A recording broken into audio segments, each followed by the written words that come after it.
it's like no Did you wife, cry? no kids, no dog. Did you cry like a baby? I fucking did, dude. Fuck, and sorry. I took it like I took him up there solo, just fucking. Fuck. Brutal. How long did you have the dog? Brutal. He was only 9, but he was a big dog. So You had him for 9? lived. You had them all? Yeah. It's tough. Yeah, it's one of those shitty fucking things. Yep. But it's part of being a dog owner. So, but that said, John, you put down a dog. You seem super sad just now. Oh God, I was like, the way you told that story. Yeah, no, I know. He did a good job. You gotta do it. You gotta, it's like. I was like, damn, John's got a dog that like. I was like, there's some deep shit there. He's like, Spot broke his heart when he was 14. You good, Dust? 317? Hey everybody, it's GaryVee, Nerdchuck, episode 317 of the Ask GaryVee show. And Dustin wants him to put the... Good, Dust, way to interrupt the show, bro. but I love it. It's great to have Michael here. I'm going to let him introduce himself in a second. But for everybody who's watching on Instagram, you need to go to Facebook and YouTube if you want to ask a question. For everybody on Facebook and YouTube, the way you ask a question is putting in your phone number in the comments section with some thematics of what you're kind of going to go with the question. And to establish thematics, Michael, why don't you tell everybody who you are, what you do, and then I'll jump in, ask some questions, and we'll jam and try to bring some value. Sweet. My name is Micheal Chernow. I am a restaurant entrepreneur. Been at it for a long time. Born and raised in Manhattan, New York City. Born and raised. Born and raised. Where'd you live? 87th and 1st as a kid. Love it.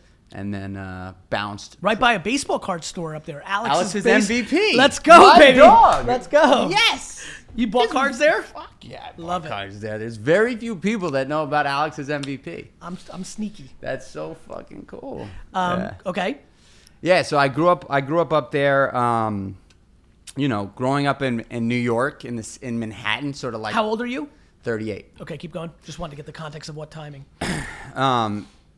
Growing up in the 90s, right? I was born in 80, but like I was coming into my own in the 90s. You were 10 in 1990. I was 10, but I was in it in New York, man. You get exposed much younger. Quick. You get exposed much younger, And how young were you when you walked the street of New York by your full self, like to school or something, like truly by yourself, of length that is actually like I remember when I walked to school in 6th grade and it was like it was far. I was like now I'm grown. So my parents, I love my fucking parents, of but course. I had some. By the way, I love my fucking parents, but yeah, might be one of the great Yeah. t-shirt. Can we make that t-shirt actually? Yo, team. You got this, Johnny? Parents, I want to make a t-shirt. I love my fucking parents. And then I want the butt to be big. I better get a fucking quote on that shit. You might get a little something. Go ahead. You love your fucking parents, I went to PS 158 elementary school on 76th Street in York Ave. Big public school. And I was on the bus from 86th Street to 79th Street when I was like straight up in 3rd, 4th grade. Yep. My sister and I. Yep. And so I was going to school pretty young, and then I probably started stepping on the train when I was like 5th, 6th grade. And I remember very clearly, specifically around this time, July 4th, going down to Canal Street as like a young buck kid, 12 years old, to get fireworks, and like walking down like back alleys. The Chinese guys get you on the street and then they walk you into the back alley to the Italian guys, and that's where like the fucking blockbusters are, like the dynamite is. Yeah. And I remember being it's just ill. Like as a kid, you just grow up in the city. Quick. You're like equal 12-year-old cousins are in Jersey or like Long Island or Connecticut and they're like fucking just stepping on a skateboard for the first time. With like a helmet on. And they all were in Long Island actually. So but anyway, so I got my first, I fucking take in your content. I fucking love your content. Thank you, man. And I love it because it's fucking real and it speaks to me. And I like came out of the womb sort of with this hustler mentality. Like I was selling my fucking toys as early as I can remember. Were you a good student? No. Terrible?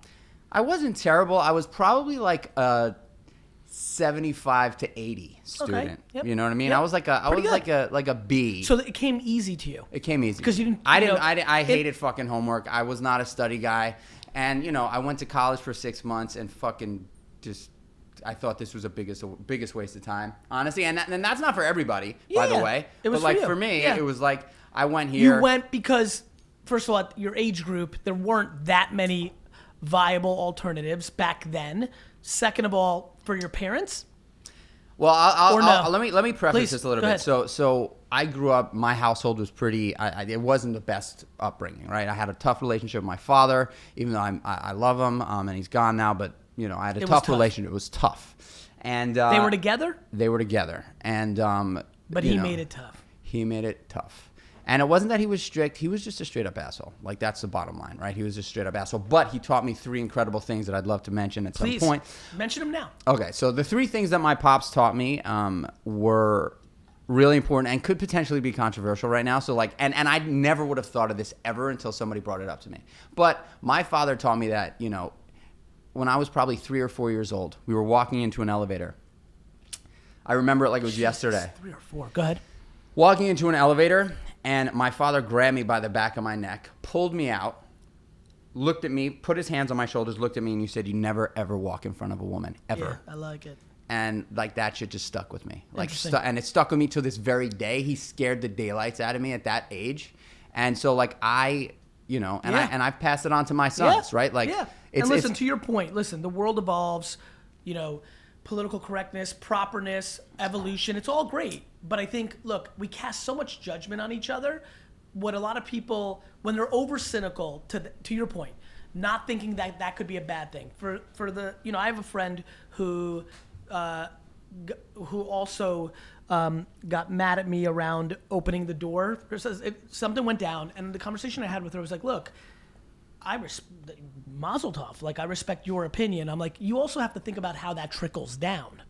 Like, you're worried about the semantic. What about the macro treating, like, respect and things of that nature? Yeah. So, to your point. So okay. So that was one thing, and that shit has stuck with me to this very day. My wife hates it. Like, I'll be standing at like Bloomingdale's and like holding a fucking door. I do the same shit. And by the way, you see me do it in an elevator, right? Like, sometimes it takes like an extra minute because I'm like, and you. But that's just who it is. And honestly, I knew you. Right? You noticed it. It's not just women for me. It's just like in general. Like, it's just like I just fucking do that. And I do it for non-athletic dudes like John. Like. Go ahead. I just want to harass him for no reason. Poor guy's just sitting there filming Instagram, just having a good day. Go ahead. And he taught me when I give a handshake to squeeze and look in someone's eyes. Yep. He was an old school dude. Was his pops tough on him? His pops was an animal. And his pops, my grandfather, is still alive, 97, kicking. And was he awesome to you? Was it one of those clashes, or animal to you too? Not animal in the way he was an animal to my dad. Well, that's what I mean. That's what the cliche story is, right? Like, tough as fuck on the dad, but like went through the process and played the grandson different. Yeah. And then there's just animal to animal.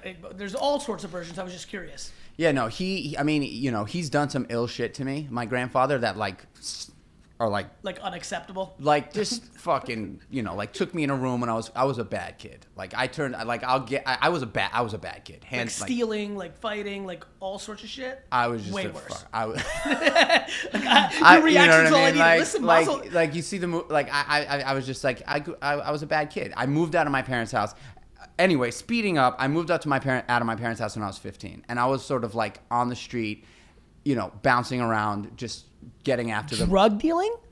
Yes. Just getting after the hustle. Whatever it took. I had a number of side hustles. So my first job was at 13 delivering fucking couch potato videos. Then I got a job on rollerblades, by the way, which is fucking insane. Then I got a job at a restaurant. That crush with the ladies, right? Oh, dude. Especially in 93. No, but I got a job right down the street delivering food at a restaurant. And that's when I was like, wow, I could, like, I love this environment. Like, I love the noise. I love just like the action. I need the action. And that's like. Do you know that I literally play music top loud speed in, like, do you know how much noise I need at all times? You guys know, like, sometimes when it's too quiet here, noise is the only thing I'm comfortable in. I'm going to tell you something crazy. I'm having a problem because New York City's starting to feel slow. And I'm like, if that's true, like I'm gonna end up in some weird town in Asia. Like, that's the only other place that I can think. Yeah, like I'm like, fuck, I'm gonna have to move to China. Yeah, you might have to move to like the center crosswalk in Japan. Yeah. You know, like that one that you see all the fucking. I just live there, like, right? Like pitch it, hustling, like, right, hey, pick a ball. Like people are like, what happened to Gary? But so I got a job, and that's when I knew that like I can get money. Like I can just get money, and like and I always kind of thought that way. I had a dog walking fucking business when before I got my first real job. And then one thing led to the next, and I got hooked up with this nightclub situation where they were like handing out flyers. And back in the day, there was no email, right? No, so like it was like promoting. handing out flyers, promoting in front of the club. So I connected with all these promoters, and that was a skill. Listen, sending out emails versus handing out flyers in real life to people, you're talking about two very different skill sets.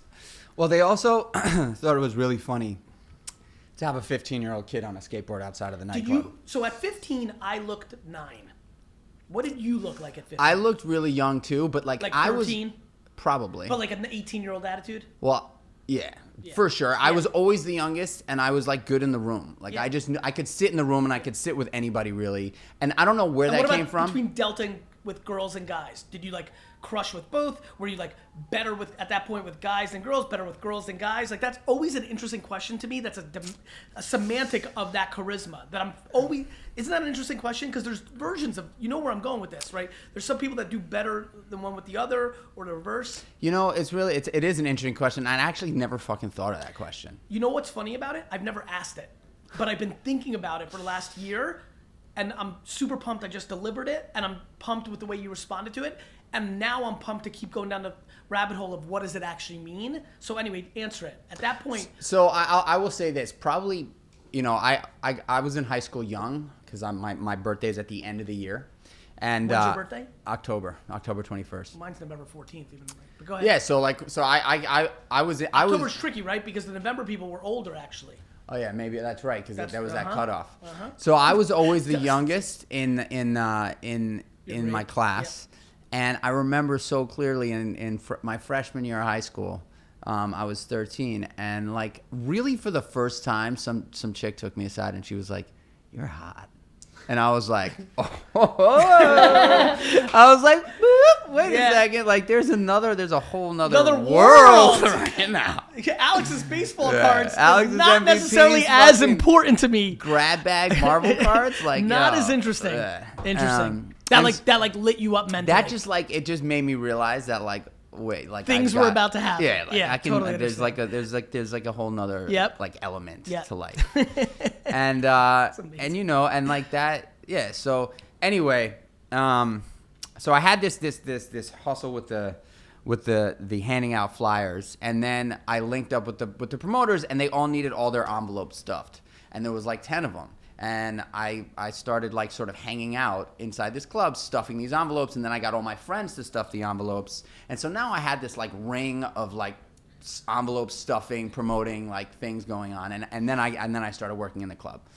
And we might have to also start an envelope stuffing mafia T-shirt. Like I just want to make a bunch of T-shirts from this episode. Keep going. But you know, it taught me a lot, and and for whatever reason, like I just always had these weird little side hustles, but all through high school, and I don't know how I fucking did it, but I didn't live at home. I like lived in other people's houses, but I stayed in high school and I graduated high school. Right. So which high is crazy. school friends' parents took you in theory for periods of times? No, because remember I was always the youngest. So I hung out with older kids that like had apartments or had NYU dorms. You know what I mean? Like the first place I moved. So the way cooler version of where I was going with it.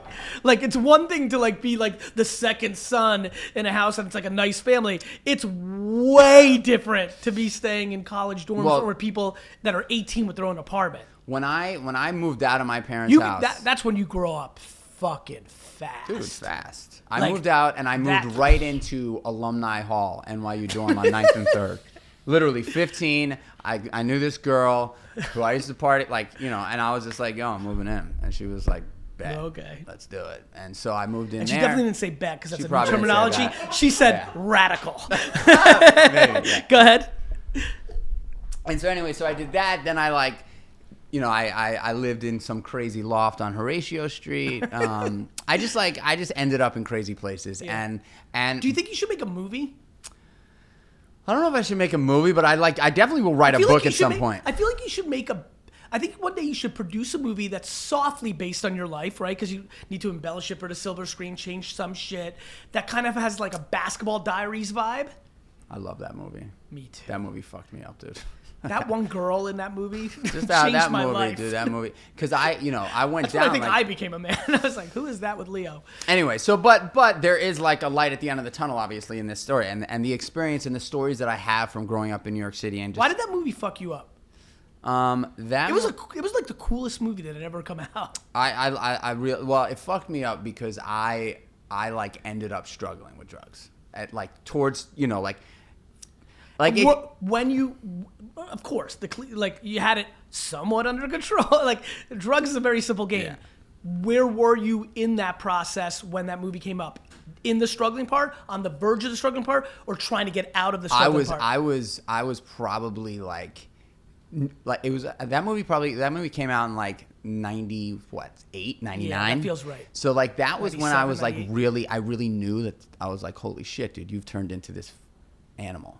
Like you've turned into this guy that's like, you know, the guy you promised yourself you would never be, that you would stop just short I actually never promised myself I'd never be that guy because my you surroundings, actually, you know what I mean? Actually Like strive. like, to yeah, be that probably. guy. Like I was probably like, all right, I'm gonna get it. Like, yeah. I mean, not, you know, because at the end of the day, though, I always had a job. Like I never did not have a job. I always had a job in a restaurant. That makes sense. I loved it. Yeah, that's where people get caught, because if they're lucky enough to love that, it's the thing they use to justify that they're good.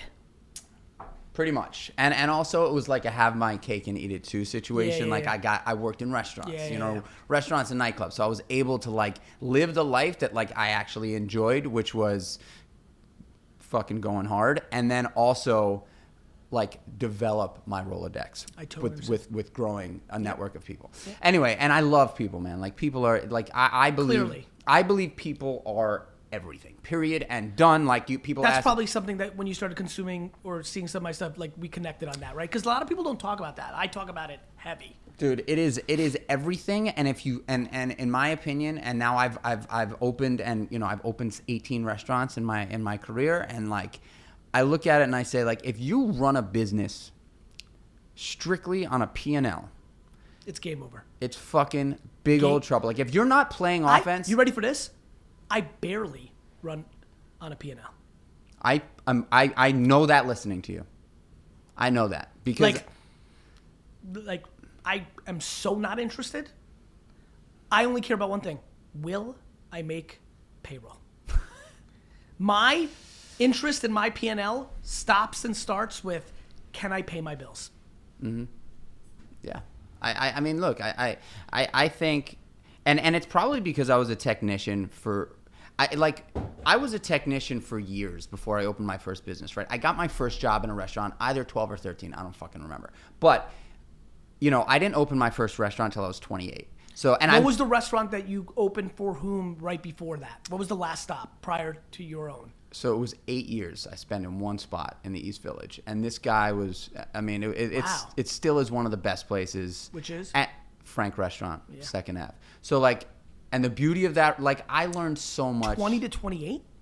20 to 28. Wow. And I learned so much in that restaurant. I learned how to, like, talk about, like, getting out there and like, first of all, getting a PhD just in real life. In real life, because there was really no management, so I was able to able to manage my own shit, and also I was able to. This is the thing I love about like a lot of these guys and gals that work on my team. Like the cliche thing that everybody looks at is like, we need more structure. I'm like, that's cool.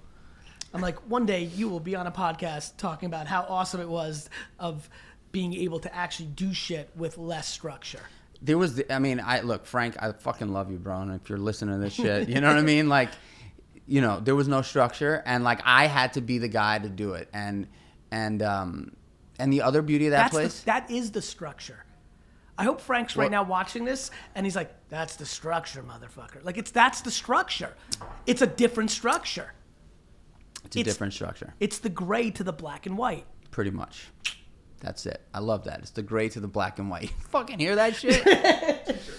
T-shirt, yeah. So you learned a fuck ton. So I learned there. a fuck ton there, and I also like really honed my salesmanship there. Like, hey, John, I apologize. Trouty, with empathy, you can't believe how much shit in the first year or so that you took for granted because I was doing that part that you're like, what the fuck, right?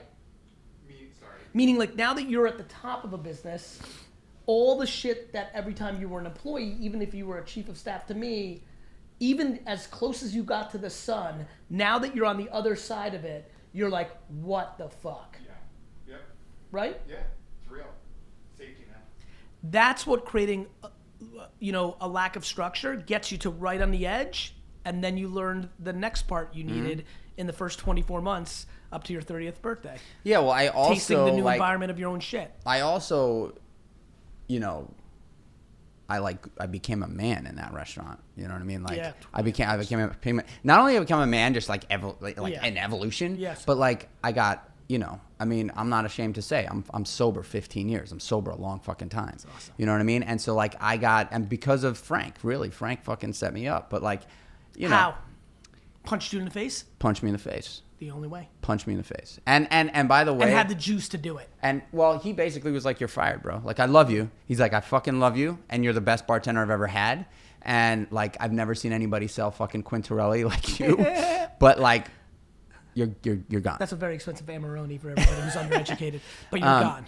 Yeah, he was like, "You're gone," and I was like, "Frank, you can't do that to me because my job Was the last piece. I know. It was just it. And I like Trouty, you're fired. Keep going. But like that was it, and so he basically, I pretty much got on my fucking hands and knees, and I was like, "Frank, man, you gotta this is what keeps me whole. Like this is what makes me." And where'd he go with it? And he was like, "You got to show up to the restaurant every morning at 8:00 and clean with the porters and call me. And if you call me a minute past 8, you're fucking gone, and you got to get sober." So he went with the yes because I've done, I've seen both work. Things that he went with the yes, made it painful, and created a rule. Yeah. Said yes, made it painful, and created a singular rule. And by the way, I just want to say something about that. Like, I don't think that I know from my experience now, like, you cannot make anybody do shit. Couldn't agree more. You just can't. Like, you can beat the shit out of somebody and like literally to a pulp and be like, you have to do this or I'm going to continue beating you. And if they're not, if internally, soulfully, they're not interested in doing it, it's a wrap. There's no shot. Wrap. It's a wrap. And that's just like, and I don't know much, right? But I do know that. Like, I've tried to What's real? What's also awesome is you were tired at that point. I was. Like that's the answer to that question too. Yeah. Like the only time people make that flip in anything, forget about even addiction, even like career changes, even relationships, it's just when that's it. You're just tired. Yeah, I was done. You know what I mean? I was done, and it was just like I just needed that one last whack. Yeah. And, you were at that 23-year-old version of yourself. The 20-year-old version of yourself wasn't done. The flame was hot. Yeah, white like hot. you would have been like, "Fuck you, Frank! Yeah, I'm gonna build a restaurant across the street and kill you, motherfucker!" Like that's just what it is. Pretty much. Yeah. But like the beauty of it all was I was able to really stay. I like through that time moving out, like I just had this passion, this drive to like do shit and not be a deadbeat and not be a bum. Yep. And I got my shit together. And then I went to culinary school. I did that, and that was actually I said, "Hey Frank," after I was sober for a year, I was like, "Dude, I'm gonna go out there and do this. Like I'm not saying I'm gonna do it right now, but I'm gonna go out and do it." Right. And 5, 10, whatever it was, I was like, one day I'm gonna do it. And he was like, and I don't know, I don't know what he would say now, or how he felt then, but he basically was like, "I don't know if you got it in you." I love it. And I was like, that was the best fucking thing he could say to you. that was the best thing he said to me. I know. Because I just went out and fucking totally. murdered. That was like. Do you know that I manifest people doing that to me? That the one thing in my life that all this stuff that's going on with me that is heartbreaking is that now people think I can do things. And I'm like literally probably going to go to Japan and sit in that corner because like literally, like the sneaker deal was 100% that. I'm like, okay, this is something nobody thinks I'm going to be able to pull off. They're going to think I'm stretching here. I'm reaching. Like somebody telling me I can't is my oxygen. Me too, bro. Me too. And honestly, you know, like I sometimes I wish it wasn't, you know what I mean? Because like there's never. Well, there's a second part to it. When I fail, after Caleb told me that I can't make films, I actually don't judge myself. And that's where you're fucking unstoppable. If you're completely driven by that you can't, and then you actually win both ways, because when you win, you're like, told you, motherfucker. Or when you lose, you're like, yeah, I can't hear your booing.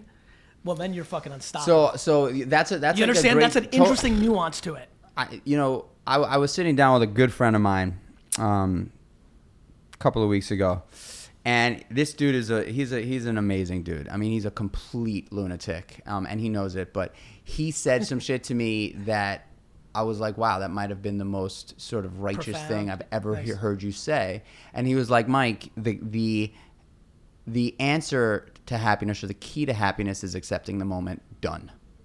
And I was like, and he was like, that doesn't mean you're going to be fucking happy all the time. But it means if you can actually accept the moment and not fight the moment, not like try to control when shit's not going your way, and actually accept it, receive it, and fucking respond, like that is happiness, because you're not going to be constantly in a battle with yourself and everything around you, because you have zero fucking control. You know where my head goes on that? Which even gets more like, which is a funny build. So I hear that and I'm like, yeah, that dude nailed, that's absolutely right. And then I was like, fuck, man. And for me, on some serious shit, bro, I'm even the other, like, I can't tell you how much I like when shit's bad. But that's it though. Bro, But I actually think I like losing more than winning. I know, and I've Like, heard you say that before. And I'm like, you know, I'm working through my own shit here. I'm like, this is fucking crazy. I hate the Yankees and the Rangers now because they won me a championship, and I've got nothing but fucking dead passion for the Knicks and Jets because I haven't.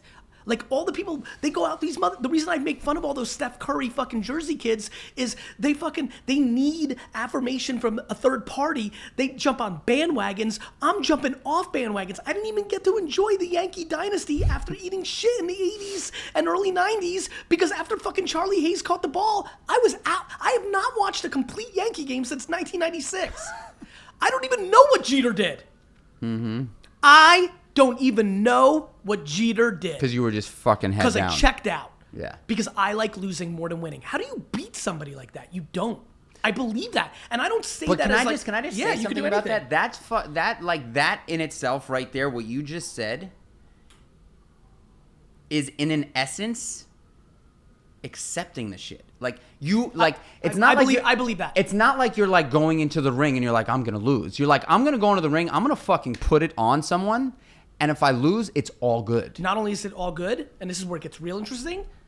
Hat tip to that fucking guy. Like, he beat me. I'm pissed. I remember when I was doing great with investing, and like people were starting to really floss on me, Facebook, and I was like, what about Chris Stocka? What about Scott Belsky? They did it better during the same era. We all started in the general same place. So like I just like the merit of the game. The journey. I hate watching people in the restaurant business shit on the guy or gal that's beating them currently. I'm like, what the fuck are you spending all your time shitting on somebody who's out executing Like you? who does that? Everybody. In the restaurant world? In every world. In every world where people compete, whoever's currently winning is getting whispered behind because people do that. You know what's weird? And maybe I'm just fucking oblivious to this shit. I believe in the restaurant world, and I think it's You're oblivious. I'm not even gonna let you finish the sentence. Listen. Maybe at my level, like the super high level guys, like the guys that are doing like 60 million in revenue out of a restaurant, maybe they're like, I'm gonna put a dagger through my fucking co-tenant's heart. They're not saying that. They're just like whoever's in a white heat moment. Shake Shack. There's haters. There's haters. And it's not even, by the way, that's not actually where I'm going. Yes. I'm actually talking about just competitive banter. Mm-hmm.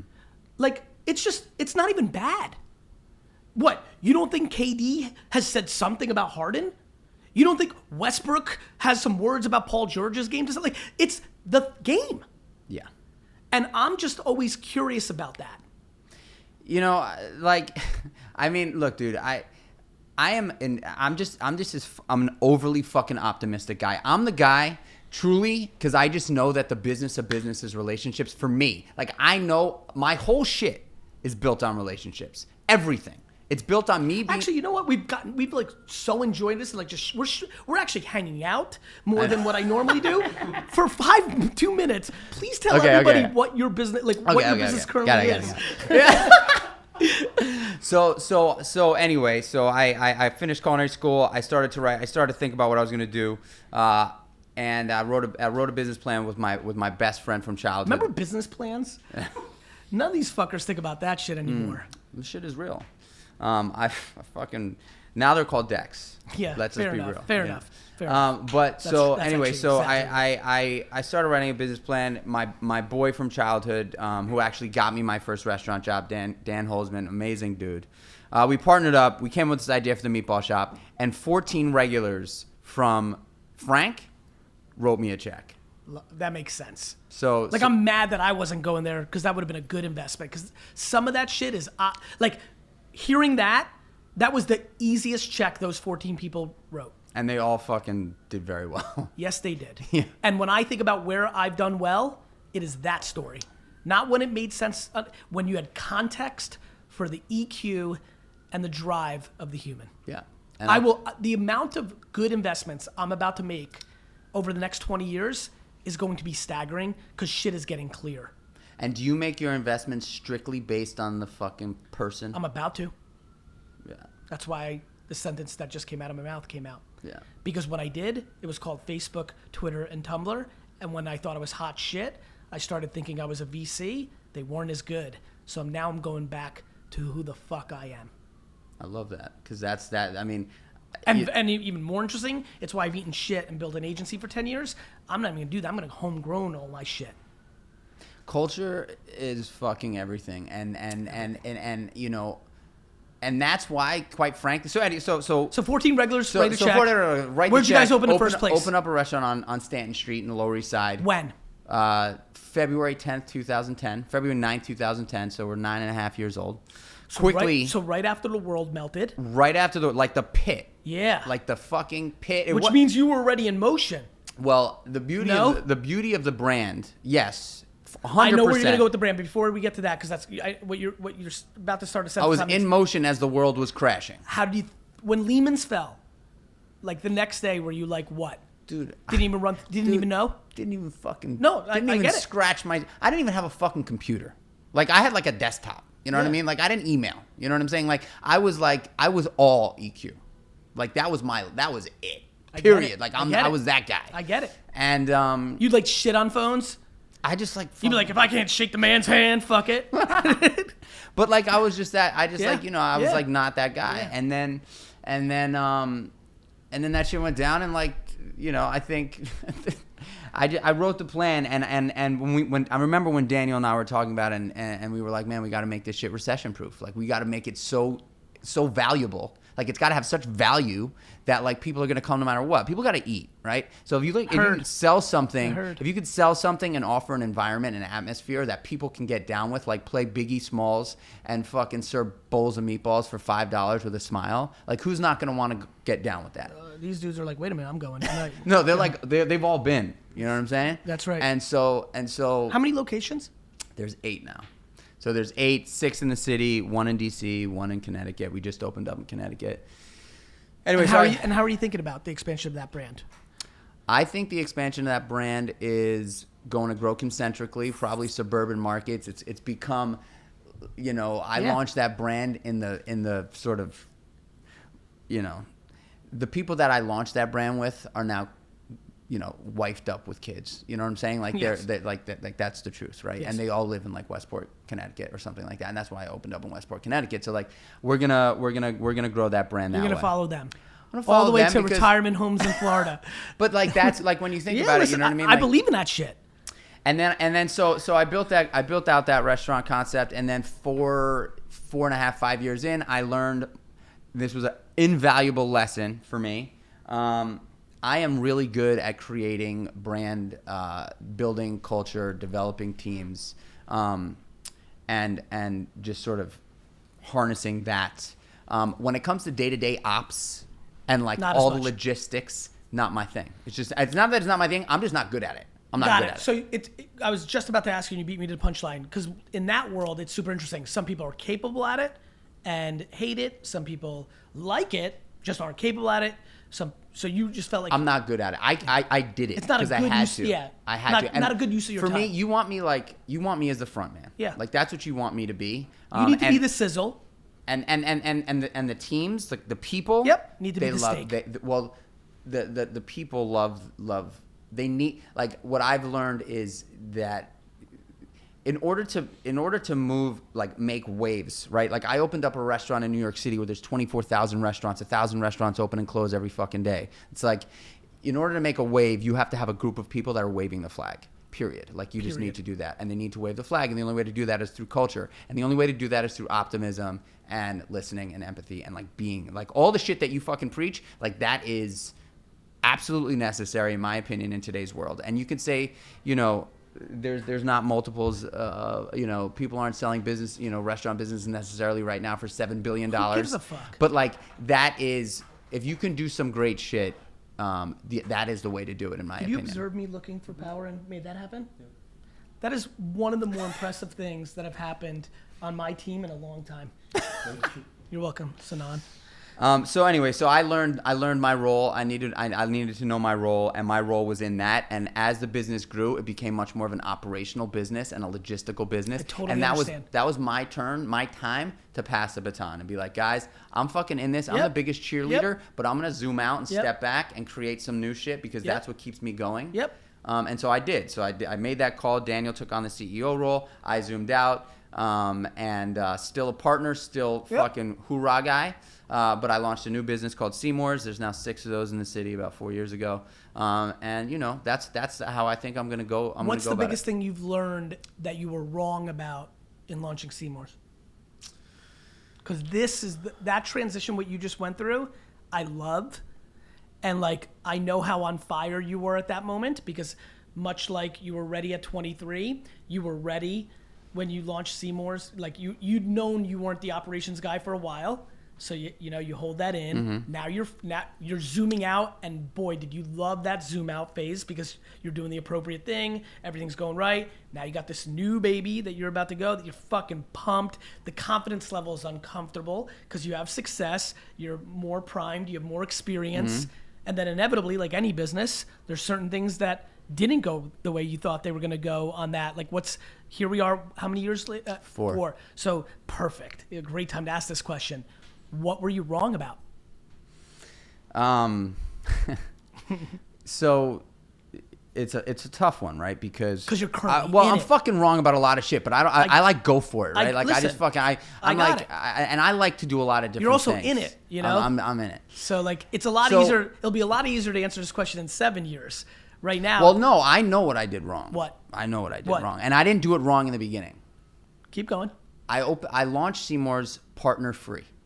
I raised money, but I had no partners. I had a team of amazing fucking people that believed in the fucking mission, right? Like, they believed in me, they believed in the mission, and we went. What was the mission? The mission was to do great fucking things and serve sustainable seafood, but literally it was more about an experience. Offer an accessible seafood restaurant, right? A seafood restaurant that you could fucking walk in a pair of fucking sneakers and jeans and spend $25. It didn't exist in New York for really great fresh fish, and then also just do some great shit out there and you know, save the fucking world while you're at it. Go ahead. But I did that without partners, and it was I mean, I opened the doors. It was fucking bananas. It was like, I could not believe. Like, I surpassed my projections by like 1-2, you know, like, and that's big for a small restaurant. You know what I mean?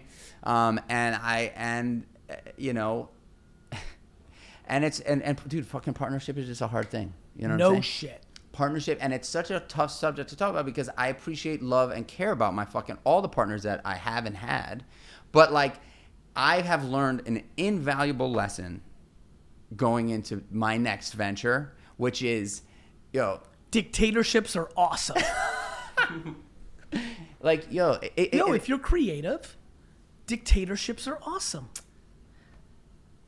Yeah, I There kinda are no two cooks in the kitchen. It's really hard. No, it doesn't exist. Yeah, it may sustain for a few seconds. Yeah, and The only reason I've had successful partnerships with my dad, and you had family, it gets fucking crazy as fuck, is because I don't value money. Otherwise, they would have been fucked up real good. Yeah, and that's the truth too. Like, and that I think what gets me into trouble with the money guys is because the money. Like, I'm not in it for the money. Right. So like, if I was in it for the money, why don't you maximize in returns? You're like, I'm like, because this person's fucking dope. Yeah, and we gotta wait. And by the way, we gotta wait. It takes That's time. the answer. This person's dope, and we gotta wait for that to materialize. So we're covering more overhead than we need to make the most efficient short-term EBITDA, motherfucker. Yeah, and I also think that, like, if you are not focused on the fucking people you put in place to go out there, like, the ops guys will fucking beat the marketing guy down, like beat him down and be like, why are you fucking spending money on that? You can't fucking spend money on that. And the creative guys, you can't spend money. We can't spend money on that. We can't fucking spend money on a crew to come in and create content and put out some dope shit. Like, we need to fucking save on our cogs. And I'm like, yo, my man, like, you've got nothing to operate without marketing and innovation.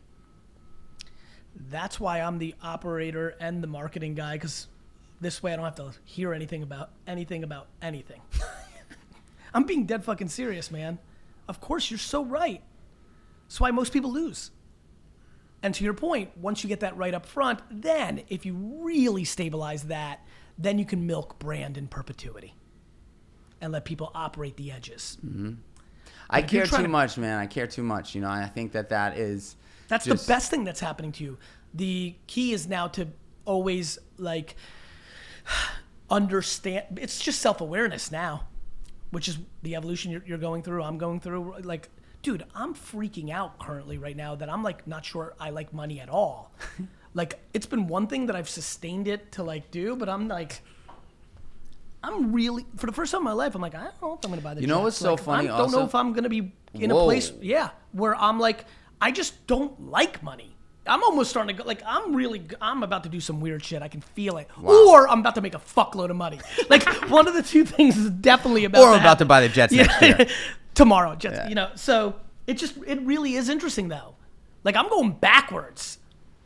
Like, baseball cards. Yo, like wine. I'm like, so I have never met in my life another man who loves fucking garage sailing. Like, I had to put my garage sailing game on the back burner because, like, you just didn't even want people to know. No. I'm down with, like, I'm down for people to know. My wife despises garage sailing. I'm despises aware of that concept. And, like, we bought a crib upstate, dude. Like, I'm like, there's a garage sale every fucking everywhere. And so, like, we'd be riding. You couldn't get one bullshit room out of that deal? Dude, listen, I understand. Like, it's, and so, like, when you're running that hustle and, like, having fun with it, like, I am a hunter. What is the single best garage sale find? Like, when I say that, what did you find that, like, was insane? So let me I'm gonna share something with you, which is crazy town. So this is, like, not a garage sale thing, but it's similar. This is some shit. So, like, I built all the meatball shops, I designed all the meatball shops, I did all that shit, and I did it all through garage sailing and antique shop sailing. Like, I would go to, like, Brimfield, right, which is happening right now. I would go there and I would spend 18 hours to the head 5 days straight, headphones on, just, like, opening up fucking all the boxes that people don't open up and finding shit. You know what I'm saying? And, like, I'm just, like, a maniac when it comes down to that garage selling shit. And it probably comes from my father, because he was too. But there's a house around the corner from me. Oh, that's by the way, dude, as a starting point to where you're going with this, I'm already fired the fuck up. Just like I love my fucking parents, but when you're talking garage sale talk, if you start a sentence with "there's a house," oh man, so go ahead. So there's a house around the corner from me, abandoned, but massive.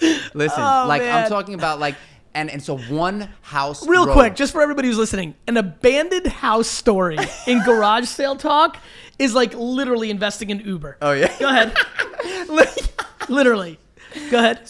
And it's like right around the corner from my house upstate. One house road, no other houses. It's called. I'm not even gonna say the name. And I'd run by it and I'd look at it and I'm like, oh my God, this thing is so brolic and big and just like, I'm like, You're like, there's shit in it there. took me a year to convince myself to just to just say, fuck it. I'm going to break go. in the I'm house. going. Yeah, I'm you going had there. to. So my boy, This is the best. we roll up. I'm so fired up right now. Yeah. So we. By the way, this is one of the scenes in the film. So go ahead. Go ahead. We roll up, pickup truck, not like on some like we're gonna roll out with mad shit. We yeah, just yeah. wanted to like just in case. Yeah, like we just want to. It was a just in case pickup truck. I know what you're doing. I get it. So we roll up and we break in, and this thing is It's not like Home Alone. Dude. It's more like just in case. Go ahead. big house, like big house, and we walk in and the two of us were just like, oh, it was filled. I'm telling you, like filled from the Right, you didn't know if there was going to be a completely empty house with nothing. I didn't know if I was walking into the Tales from the fucking Crypt or if I was walking into like, holy shit, you just hit the lottery. Like I just knew, I knew that we were like, You had to go in. That's all you knew. I just had to walk into this Yes. place. I didn't know if I was going to die or walk away with some fucking, ill baseball card So go ahead. collection. So I walk in and And it's just super abandoned? 100% abandoned. Like straight up. Straight up abandoned. Right, you like didn't break- nobody yeah, fucking okay. is there. Okay. Period. For a long, long time. I don't know for how long, but like since I They was moved there, out last week. Punchline of the story is a family moved out the day before. Anyway, we go in there and it's filled. There's just mad rooms everywhere. There's rooms and it's filled from the floor to the ceiling, just antiques, like just piled on top of each other, just everywhere. I'm like, this is impossible. I'm like, this is like totally unrealistic. And my boy is an antiques dealer, and he like, I think he shit his pants the minute we walked. Like literally, I was like, bro, like it was insane. And there was rooms filled with books, floor to ceiling, just books, stacks of books, stacks of books, stacks of books. I did one bad thing. Good. You had to. I did one bad thing. I grabbed a book. That was the only thing I took. Word to mother. That was like, Wow. that was the only thing I took. That's I not took- too bad. No, I took one book. Ernest Hemingway, Man in the Sea. Saw it. I was like, I gotta take that book. You know what I mean? Like, Yeah. I'm not a big reader. You but, got to like, give a that's head fucking nod book. to New York You know? 15-year-old once in a while. First edition. Holy shit. I looked on eBay as soon as I got. I was like, You're a much better man than me. I would have sat there with my phone looking up everything. But let me tell you. I would still be there right now. So the craziest thing is there was one room that just you couldn't get into, and we were like, oh, this must be the fucking. and You broke in. and trust me, we tried. No, we Couldn't didn't. get in. When I'm we gonna got burn that out, fucking place down. we walked into the back of the property, and we looked up, and there were stacked Louis Vuitton trunks in that room, like vintage Louis Vuitton trunks in that room. Anyway, you know what I mean? It was nuts. Like we looked in the window, we saw the LV on like the brown leather in like those trunks, and we were like, holy shit, they got the stash, they got the whole thing. Like that's where it all went. Anyway, so that's probably the craziest, but like I found so much shit, dude. I've found so much shit. And so like I didn't even know that was your thing. And then the minute you said like garage sale, I was like, oh my god, I gotta meet this dude. I was like, there's no one else outside of my weird antique dealer. You know what the friend. best part for me is taking something I'm genuinely passionate about, knowing there's taboo-ness around it or just not a huge culture around it, and then pushing it so hard that it becomes like You're doing it with the baseball cards. Bro, I'm walking around garage sales. The coolest motherfuckers at 23-year-old you is out there now, getting it, and like giving me head nods. And how many Ken Griffey Upper Deck first 89 card Upper Deck Ken Griffey rookie cards that I have? do you have now? None. So I'm funny with my collection. I kind of don't have one. Like I'm in it for the process. Yeah. Got it? The hunt. game. The hunt. The hunt. I'm surprised you don't love fishing, dude. Like I'm a You hunt. know what's funny? That's funny you said that. I don't love it, but I kind of weirdly like it. Like I kind of weirdly like it. Like every time I do it 1 to 3 times a year, I'm fairly in it. Because the game of garage sailing is going out there and like seeing what you can find. genuinely also like selling things. So like if I could grab a fish out of the sea and then sell it to Trouty for $5, I'd probably like it so much more. Like the hunt. So you're not only in it for the hunt, you're in it for the actual sale as well. but not for the money from the sale. Just seeing what you can get. Do you understand? The yes. curiosity, which We is didn't why. take one question, Which is FYI. why. Right. Sorry, everyone. Because, bro, you know why? Especially if something has no value, the challenge of creating value. Like, I might start actually selling things in nature. Like, I've been thinking about this lately. This is really weird. Like going mushroom foraging and selling them? No, because that has value. I'm thinking about starting a store that is just random things I find in the wild, Like a rock, like a leaf. That might be the craziest thing you've ever said. Like, you say crazy shit, but that might very well be the most off the chart. You know what is unbelievable about that, Michael? Is that I'm confident that it would do extremely well. That if I created a brand that the store was selling one-off things in nature. Like framed leaf? Nope. Just leaf. Leaf. Like rock. it might. Rock with weird imprint. Like straight up like pseudo fossil shit. Or just like can from 43rd Street. I just have this weird feeling that somebody can build a crazy brand and Shopify.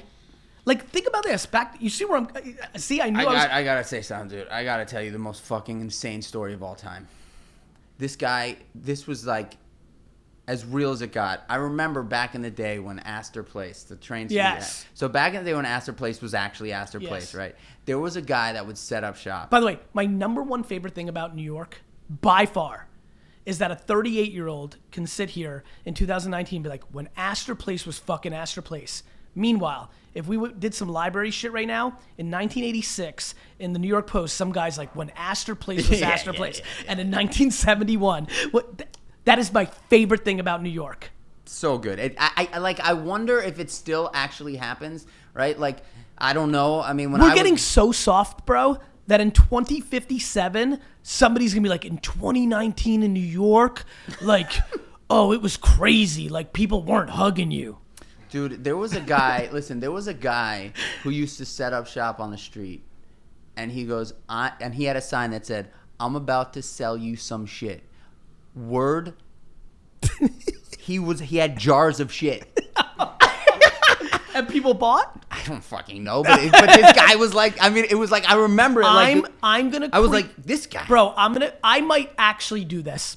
Like, I'm thinking about this. I might start a brand called, like, Earth, spelled, like, in a weird way. Earth. And it's a Shopify, and I'm just gonna pick up random shit on Earth and price it, write some badass copy about it, make a little micro video, and do $1 million a year selling shit. Of course I will. But I'm going to do it pseudo incognito, and nobody, well, now the concept's out. Fuck. Blew it.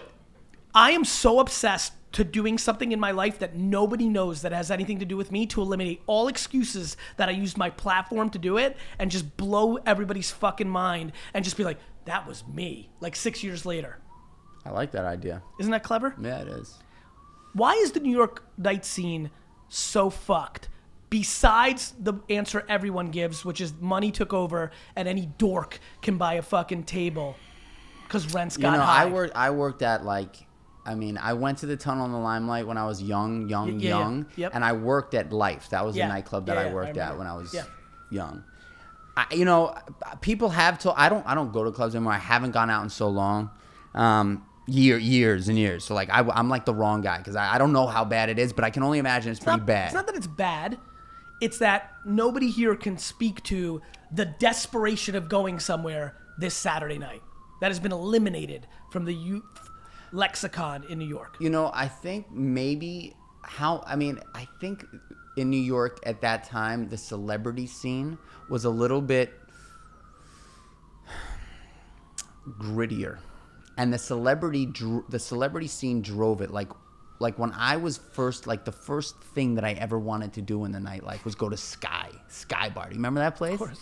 So like that was like the first thing I wanted. I wanted to go see I wanted to see like Leonardo DiCaprio Yeah. and And like who he was yeah, with. and who and like what they were smoking. Yeah. You know what I'm saying? Yep. Like and Kate Moss. Like Yeah. I was like, and they were just like get like out there. You know what I mean? And like who knows? Like I don't think that there's like I don't know what that celebrity Yeah. clique is like right now. Plus, everyone's a celebrity. Yeah, I guess so. And you know what it is? Maybe. I mean, this is a theory. It could be wrong. It's a but like, hypothesis. Folks. it's just not exclusive anymore. There's zero exclusivity. Everything is tracked and traced and documented And like, edited and yeah, and, it's and just- also leads to different behavior when you know you're like being there is filmed. no like you know what I mean. Like there is no uncertainty when you walk into the VIP room. How different is metal right now? Versus like, 1987. I mean, Same shit. Like, I think it's definitely a little bit softer. yeah, I think, like, everything has to be softer, right? Like that's just the punchline. Like that's good in some ways and not.